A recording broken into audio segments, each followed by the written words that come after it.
Jangan lupa like, komen, dan subscribe channel YouTube TVRI Bengkulu dan nyalakan lonceng notifikasinya. Balik lagi di Opini Obrolan Pagi ini. Pemirsa masih dengan tema yang sama nih, yaitu seni peran di era sekarang bersama dengan Pak Sapri Muslim BJ. Oke Pak Sapri, kita lanjutin lagi nih Pak Sapri. Oke. Tadi kan kita sempat membahas mengenai panggung bangsawan. Nah, anak-anak muda yang tergerak hatinya ingin bergabung dan mengetahui lebih dalam lagi mengenai sejarah Bengkulu, bisa bergabung. Itu gimana caranya Pak bisa bergabung? Mungkin banyak yang nggak tahu juga nih gimana caranya mau bergabung. Padahal mau tapi nggak tahu caranya. Iya. Nah, caranya gampang sekali. Bisa aja nanti main dulu gitu ya. Kita di Pakumamu. Nah, ketemu dengan pres itu presiden loh. Presidennya dari panggung bangsawan. Nah, ambil dulu ceritanya, perkenalan. Pengen saya menjadi seorang pemain di panggung bangsawan, gimana le Pak gitu. Saya pengen sekali. Pasti diajak gitu ya. Pasti ditawarin.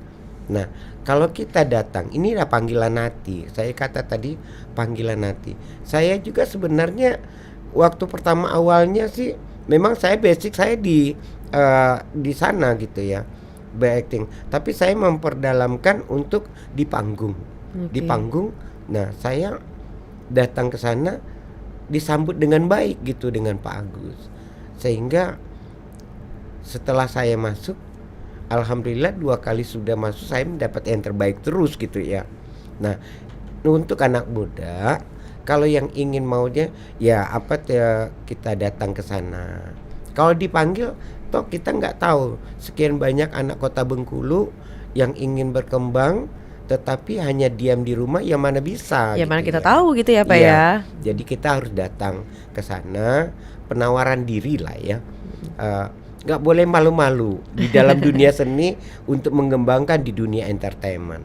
Gak boleh malu-malu, harus percaya diri. Harus ya. percaya diri. Lalu satu ada juga banyak dari anak-anak muda itu, gue nggak pede gitu. Saya nggak pede deh kayak gini. Sebenarnya pede nggak pedenya itu ada sama dia gitu ya. Harus berani dulu pertama.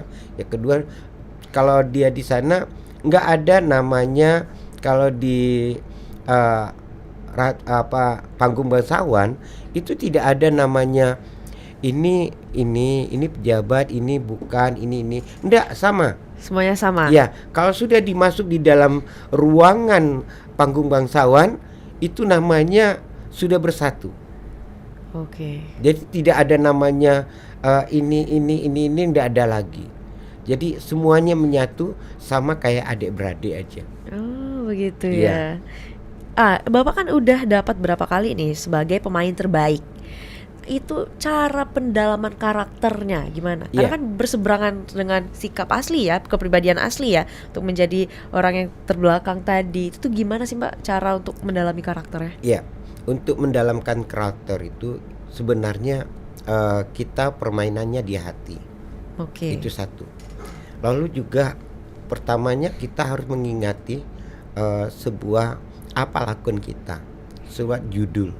Lalu satu lagi yang ketiga, kita lihat loh, sepertinya tadi saya sebagai Marusin ditugaskan di dalam di situ yang diinginkan saya menjadi orang yang terbodoh dan keterbelakangan.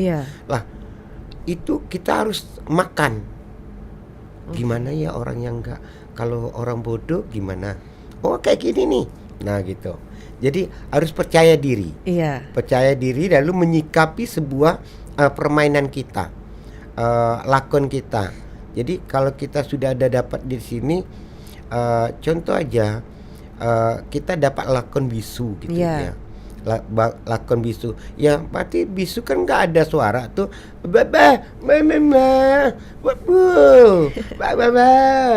Nah, jadi dia mau datang ke sana. Nah, tinggal orang yang berhadapan kita di sana, kita harus tahu gitu. Gitu. Harus tahu. Oh, gini dia mau gitu. Jadi sehingga namanya kalau permainan dan namanya bahasa bisu, kita harus bisa bahasa isyarat. Bahasa Ya isyarat. belajar dulu. Oh, isyaratnya kayak gini gini gini gini gini Iya. gitu. Nah, itu kalau kita sudah dapat bisu. Karena kalau kita menjadi seorang pemulung, ya kita belajar dulu pemulung. Oh, bayangkan oh, pemulungnya kayak gini. Nah, untuk membayangkan itu, untuk tahu gimana sih jadi orang, jadi anak ABK gitu kan. Itu gimana sih Pak? Ada surveinya berarti? Ada Iya. surveinya, terus kita renungkan. Seperti itu biasanya berapa lama untuk proses pendalaman karakter biar dapet banget gitu? Kalau saya sepintas langsung. Karena Oke. saya makannya Karena udah lama juga udah Bapak di lama. di dunia ini. Iya.